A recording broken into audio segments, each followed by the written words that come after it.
Bismillah ar-Rahman ar-Rahim. Assalamu alaikum wa rahmatullah. This is Dr. Halimah, and this is the last lecture for me on this course. And I've tried to summarize and give you a brief review of the theory of translation of previous 13 lectures.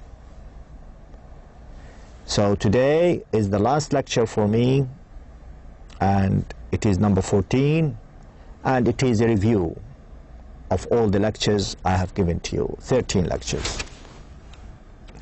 Now the purpose of this is really to give you a general but detailed presentation of the whole course. You know, to give you an idea, but detailed. And it is very helpful for you to revise. So I went through all the lectures and summarized them for you. Now, as you can see, the course schedule, how many lectures, the title of the lecture, number 1, what is translation, number 2, what is a translator, number 3, what is translation theory, number 4, elements of translation, number 5, the process of translation, then number 6, method of translation, number 7, translation and culture, number 8, a short introduction to Arabic English translation, number 9, translation versus interpretation, number 10, computer-aided translation and machine translation, then number 11, linguistic problems in Arabic English translation, part 1, lexical, and linguistic problems in Arabic English translation, part 2, grammatical problems, and then number 13, cultural problems in Arabic English translation, and then number 14, a review of the course. So these are the title of the lectures I have given to you, 14 lectures. Now if we take, for instance, the lecture number 1, what is translation? Now we talked about the definition. We defined translation. We gave the meaning of translation as a noun and as a verb, and then we developed an advanced definition of translation, and then we talked about how we can achieve equivalence in translation, and then how we can use the 6W questions in looking for equivalence in translation. And then we ended it up with what is a good translation. So this is lecture number 1. Number 2, what is a translator? I mean, to understand what is meant by a translator, we talked about the relationship between communication and translation, and the difference between a normal communicator and a translator. And then we talked about the importance of memory and meaning and language to a translator, and again we mentioned how the translator moves from one language to another during the course of translation. And then we talked about the knowledge of the translator, what he should have in his mind, and then the competencies, what kind of competencies would the translator have in his mind as well, and the main characteristics of a good translator. So these are the main ideas we talked about as far as the translator is concerned. This is lecture number 2. Lecture number 3 was quite important because it gave us, or it gave you some idea about the meaning of theory, of the term theory. And we defined theory, and then we defined a model, and then we mentioned the main characteristics of a useful model and the main characteristics of a theory, and then we ended it up with the translation theory, the definition of the translation theory, or what we mean by a translation theory. Now this is lecture number 3. Lecture number 4, the elements of translation. The elements of translation, there are 6 elements: the source language, the source text, the translator, the translated text, the language, of translation and the target language. And then at the end, we showed the interaction between these 6 elements, how they interact, how they work together. The translator cannot work on his own without a source language, without a source text, you know. So these are the main elements of translation. Lecture number 5, the process of translation. We defined the process of translation, and we identified the stages recognized in the process of translation, which are, what are they? They are editing the source text and interpretation of the source text, and then interpretation in a new language, and number 4, formulating the translated text, and then editing the formulation. So these are the stages recognized in the process of translation, or when the translator goes through the process of translation. Number 6 is, to be honest, is one of the most important lectures, and because it summarizes all the methods, you know, all the procedures, all the approaches you take when you want to translate. Are you following a source language emphasis or a target language emphasis? If you are interested in the source language in the source language more than the target language, then you need to follow one of the following: word-for-word translation, or literal translation, or faithful translation, or semantic translation. But somebody else might say, no, I am really interested in the target people, the target language speakers or readers. Therefore, you need to use the adaptation approach, or adaptation method, or the free translation, or idiomatic translation, or communicative translation. So these are, you know, the main methods used in translation. A dichotomy between the dichotomy of emphasis. Now this is the method of translation. Lecture number 7, very popular, translation and culture. We defined culture, we defined translation, and then we identified the cultural categories, which are ecology, material culture, social culture, organization, customs, activities, procedures, and concepts, political and administrative, religious, artistic, and gestures and habits. You know, all these categories are related to culture, and then if you are translating, you need to take into account these categories. Okay? Now, number 8, lecture number 8, short introduction to Arabic English translation. We went through a historical review of translation from Arabic into English, or from English into Arabic. Now we talked about how Islam emphasizes on learning a foreign language, and then we mentioned an example from the early days of Islam when they stressed on when they used some form of translation, which is a message from the Prophet Muhammad ﷺ to Hercules, the Roman leader, written on an animal skin. And then we mentioned the translation during Abbasid age, and then the translation during the French invasion of Egypt, and then during and the translation movement during Muhammad Ali's rule in Egypt, and then the effect of Arab translation or Arab translators on European. So that was a very brief historical introduction to Arabic English translation. Now, lecture number 9 was about translation and interpretation. What do we mean by the translation domain?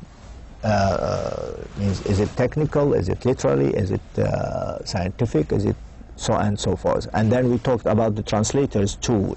What kind of tool or aids would he need? Then we defined interpreting or interpretation, and then we defined conference interpreting because it's very popular. And then we gave a definition of a conference interpreter, and then we mentioned something about the types and modes of interpreting, and then we finished off the lecture by mentioning the difference between translation and interpreting. This lecture number 10, computer-aided translation and machine translation. That was a long lecture because we talked about part 1 about the term computer-aided translation, CAT, and the importance of CAT and the CAT tools. And then we mentioned something about the translation memory technology and the types of segment matches in translation memory.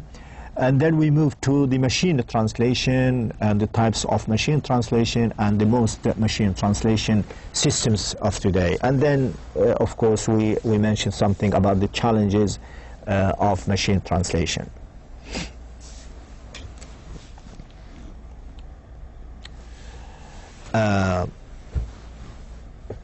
Lecture number 11 was very interesting. Number 11, number 12, and number 13, they are number 11, number 11, number 12, number 13. Very important, practically and theoretically. And they don't have the only text you are required is this, the PowerPoints. So I did not attach any material regarding these 3 lectures. Now what you are required to do is to really study these PowerPoints, number 10, number 11, 13, number 11, 12, and 13 from the PowerPoints. As for the other lectures, of course, you need to go to the material I gave to the administration, and it is available online. Each lecture has a chapter, a detailed chapter. You can read the chapter and you can read the notes or the PowerPoints. But regarding linguistic problems and Arabic English translation, lexical problems, the only material you have is here, is the PowerPoint. Okay? Now, linguistic problems, we talked about the main categories of translation problems. The main categories, what are they? Linguistic and cultural. And then we talked about the linguistic problems, lexical problems. The lexical problems come under 3 levels: the morpheme level, the word level, and the above word level. Okay? This is lecture number 11. Lecture number 12, again, it is the linguistic problems in Arabic English translation, part 2. Grammatical problems. Again, you don't have a chapter online regarding this particular lecture. On the PowerPoint, you are responsible for the PowerPoint only in this particular lecture. Number 12, number 11, number 12, number 13 only. You can read the text here. But other lectures, please refer to the PowerPoints and to the materials available online I gave to the administrations, and I'm sure they are available online. You can refer to. Each lecture has a chapter in detail. Now, regarding this lecture, we defined the grammar, and then we identified, or we mentioned, a number of grammatical problems, like problems relating to number, problems relating to gender, problems relating to the person system, and problems relating to the tense and aspects, and problem relating to the passive voice or the voice. And then we mentioned problems relating to word order. So this particular lecture is mainly concerned with the grammatical problems. Okay? Now, culture number 13 is about cultural problems in Arabic-English translation. Again, this is very important, and I gave you a lot of information in the PowerPoint to help you understand this type of problems. We started it with defining the concept or exploring the concept of culture, and then we mentioned something about the culture and translation, and then we gave examples of cultural problems in Arabic-English translation relating to what? To the following categories: political and administrative, religious, literary, and ecological. Okay? And before I end this short lecture, I thought I would mention something about the types of exam. Now, in the exam, you will have multiple choice. 70 questions. 70 questions, multiple choice. All these questions will come from the material I have given to you, whether they are the chapters attached or from the PowerPoints. So please prepare or read all the materials available to you. Now, the type of questions, for instance, look at question number 1. Being preoccupied with the translation of literary text as a pastime activity, scholars of the last century looked at translation as a science, a craft, an art, a profession. You just circle one.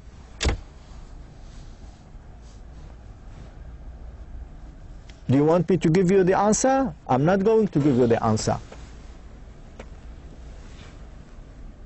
Okay? You never know, because I might include it in the exam. So I'm not going to give you the answer.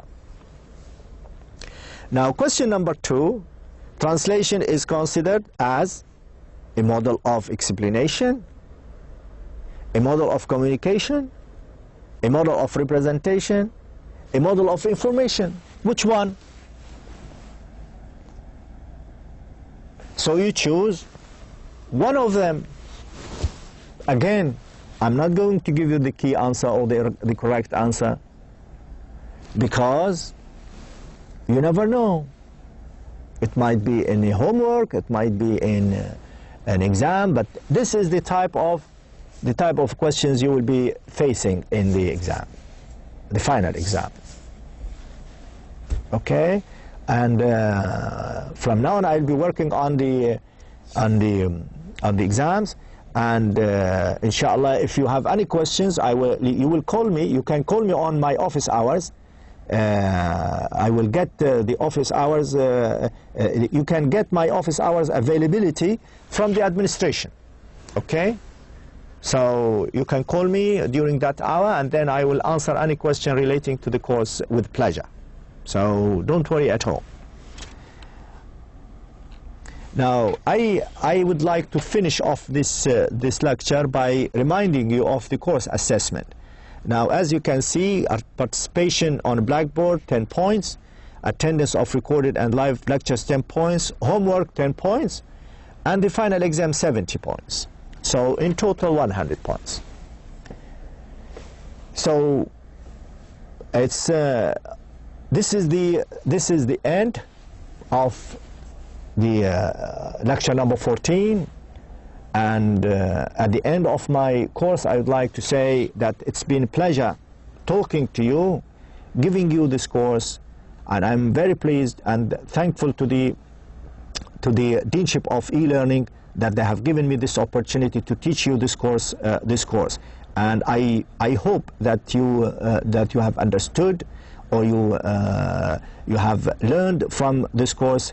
And please, if there is any queries, any questions, you can always write to the Deanship of E-Learning and Distance Learning, and I would take them into account for future courses, inshallah. Thank you very much indeed, and I wish you all the best.